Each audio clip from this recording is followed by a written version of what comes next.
नमस्कार। आज का हमारा विषय है लेखन संप्रेषण, रिटन कम्युनिकेशन। सबसे पहले समझते हैं लेखन कम्युनिकेशन यानी संचार से क्या अर्थ है। लेखन संप्रेषण का अर्थ है विचार, सूचना और भावों को लिखित शब्दों के माध्यम से व्यक्त करना और दूसरे तक पहुंचाना। इनमें शब्दों, वाक्यों और लिखित माध्यम का प्रयोग होता है। यह संचार का एक स्थायी और प्रमाणिक रूप है। उदाहरण के लिए रिपोर्ट, ईमेल, नोटिस, लेख, प्रबंधकीय पत्र। आते हैं अगले विषय पे। इसका महत्व क्या है लेखन संप्रेषण का। नंबर 1, स्थायी रिकॉर्ड रहता है। लिखित संदेश हमेशा सुरक्षित रहते हैं। उदाहरण के लिए अनुबंध, सरकारी आदेश। स्पष्टता और सटीकता रहती है। विचार स्पष्ट और व्यवस्थित होते हैं। उदाहरण के लिए नीति और निर्देश लिखित रूप में। व्यापक प्रसार, संदेश कई लोगों तक एक साथ पहुंच सकता है। उदाहरण के लिए समाचार पत्र, ब्लॉग। प्रूफ और प्रमाण, विवाद और कानूनी मामलों में लिखित संदेश प्रमाण के रूप में काम आता है। व्यक्तिगत और पेशेवर विकास, अच्छे लेखन कौशल से पेशेवर सफलता मिलती है।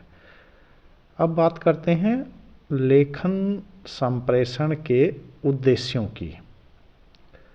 ऑब्जेक्टिव, सूचना देना, यानी कि इसका उद्देश्य क्या है कि सूचना देना, टू इन्फॉर्म, लोगों को नई जानकारी या तथ्य उपलब्ध कराना। उदाहरण के लिए समाचार पत्र के लेख, रिपोर्ट। निर्देश देना, टू इंस्ट्रक्ट, कार्य या प्रक्रिया के लिए स्पष्ट दिशा। उदाहरण के लिए कार्यालय में नोटिस या आदेश।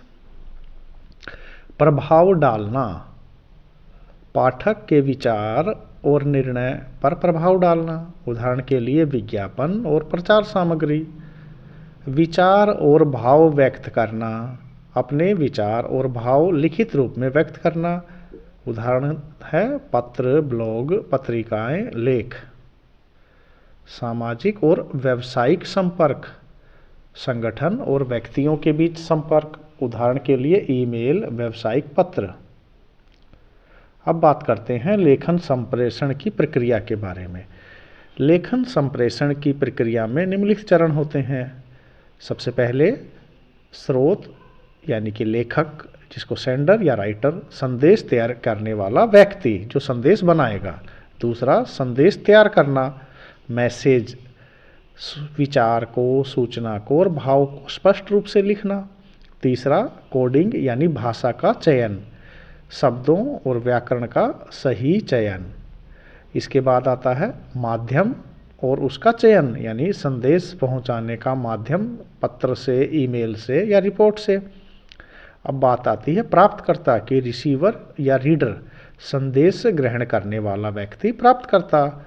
अब आती है डिकोडिंग की बात, यानी कि जो प्राप्तकर्ता द्वारा संदेश का अर्थ समझना। जैसे उसने इनकोड करके हमें एक संदेश भेजा था, उसको हमें डिकोड करना है, अर्थ समझना है। उसके बाद नंबर आता है प्रतिक्रिया का, यानी कि फीडबैक, रिस्पॉन्स, यानी जो संदेश प्राप्त हुआ है उसका उत्तर क्या है, प्रतिक्रिया क्या है, यानी जैसे ईमेल का उत्तर है या टिप्पणियां हम समीक्षा करते हैं। उसके बाद एक अन्य जो विषय है वो है शोर और बाधाएं या बैरियर, रुकावटें। भाषा की जटिलता, अस्पष्टता और तकनीकी जो समस्याएं हैं वो बाधाओं के रूप में काम करती हैं। अब लेखन संप्रेषण के कार्य क्या हैं। पहला कार्य है सूचना का प्रसार, समाचार, रिपोर्ट और निर्देश साझा करना।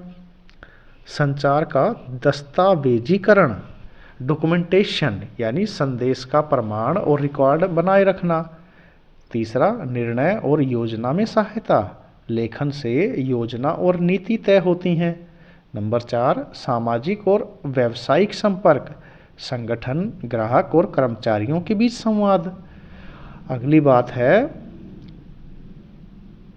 स्मरण और संदर्भ, रेफरेंस, यानी भविष्य में उपयोग के लिए संदेश को सुरक्षित रखना। प्रभाव और प्रेरणा, पाठक को प्रभावित करना और कार्रवाई के लिए प्रेरित करना।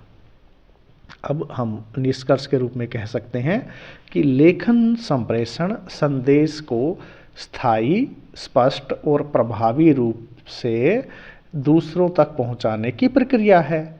इसका महत्व रिकॉर्ड बनाए रखना, सूचना देना, प्रभाव डालना और पेशेवर सफलता में है। उद्देश्य स्पष्ट होना चाहिए, जैसे कि सूचना देना, निर्देश देना, प्रभाव डालना, विचार व्यक्त करना और सामाजिक संपर्क बनाए रखना। इस प्रक्रिया में लेखक, संदेश, भाषा, माध्यम, प्राप्तकर्ता, डिकोडिंग और प्रतिक्रिया शामिल होती हैं। कार्यस्थल और समाज में लेखन संप्रेषण सूचना का प्रसार, निर्णय, संपर्क और प्रेरणा प्रदान करता है।